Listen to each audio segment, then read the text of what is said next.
I love going on ghost hunts any time of year. Christmas, New Year, Valentine's Day, St. Patrick's Day, any holiday you're thinking about, I could go on a ghost hunt. I love going on ghost hunts, and I love connecting with ghosts. Now, I have 10 things you should know before you go on a ghost hunt, and kind of keep in mind, because these are really important to keep your energy secure, and hopefully so you don't bring home any extra friends or ghosts from the other side. So my number one is never go alone. Always take other people with you, at least one or two other friends, to go ghost hunting. Now, because I'm the psychic, I'm usually the main person doing the energy connection, talking to them, getting energy back and forth. But I will tell you, it's kind of one that you really need to bring other people with.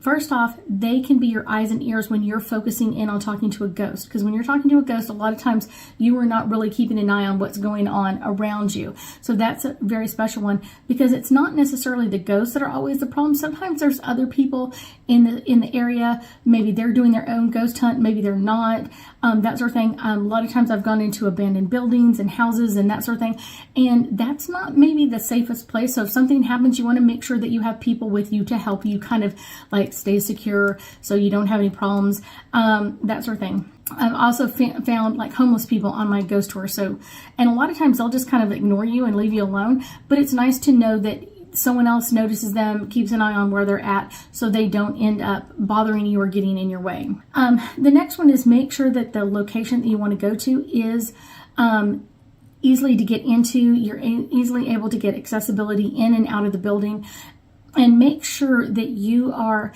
like checking the public areas, making sure that you can go in there, it's not trespassing or any of those, or you get written consent from the owner or the person who can give you that written consent to go. I always ask permission if it's a private property, because it's one of those that's really important. You don't want to be trespassing on someone else's place. The next one is, I love to go check it out during the daytime and make sure that I've kind of walked the area, and try not to do it like midnight or 2 o'clock in the morning. I usually try to do it right after sunset or early in the morning, but I always make sure that before that day happens, I go and check out the location. So I make sure that there's an easy way in, an easy way out, what else is around there. I went on a ghost hunt with a friend, and she said that she had done all of this pre-stuff before I got there, and we literally almost walked into a swimming pool. I know. And it was an icky, nasty, yeah. And because she didn't check out the property as well as I would have, I've learned on my own is to go there anyway during the daytime and kind of walk out and kind of make sure that I'm looking for any potential hazards, any roadways, any walkways, any other things. And that just makes life so much easier. One of the next ones is I always kind of do my preparations. It's one of those, I don't always kind of like check out the site energy, like the history of it. I make sure that I've done some investigations. If there's other people that have found really heavy energy, I might see a video of theirs or a comment that they've made or something like that. I also always make sure that I'm prepared for everything that could happen. A lot of ghosts love to like jack the energy out of your batteries, so I always make sure to bring extra batteries with me for whatever devices that I have. Like I may have like 2 or 3 sets of extra batteries for every device that I have, or a way to charge them up while I'm there, so I don't have to sit there and keep like working things out. My next one is make sure that you are dressed appropriately. I went on a ghost tour one time with someone and they were in high heels. Yeah, I know. You need to make sure that you are comfortable walking around. So if that's tennis shoes or whatever it is, make sure if it's cold, you have a jacket or something like that. Make sure that you have like things that are going to make your life easier. You don't want to be too cold or too hot on any ghost tours or anything like that, because that can make you feel like I'm feeling something, but I'm not really, but it's because of your clothing. Making sure that you are comfortable to walk around in those shoes at least a couple hours. Most kind of ghost investigations I've been on are usually 3 to 6 hours. So I'm gone for a long period of time, but I'm standing for a long period of time. So I want to make sure that my shoes are super comfortable. My next one is I always say a prayer of protection and guidance. And I usually call in Archangel Michael because he's one of my favorites. I love calling him in and making sure that he is there to know that I'm about to do this, to be there to protect my energy. And if there's anybody else around or any energies that I need to be aware of, I ask him to make sure that he is available at times, or just call him in ahead of time and to go through the whole thing with me. The next one is I make sure I don't just like barge into their space.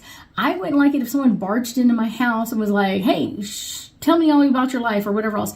I make sure that I come in with a very soft energy, a very easy energy, a very strong energy, but very easy energy.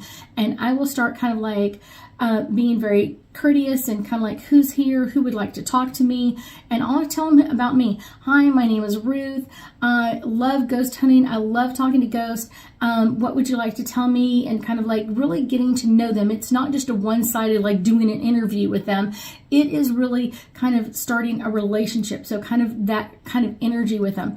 When I start talking to the ghost, I let them know that I am here to just get some information from them, and asking their permission to take pictures is always a good one. Invite the spirits to be in the photos with me, or may I take your picture, explaining it that way. I love doing that. And sometimes if I have any equipment with me, I will let them know that I have it with me.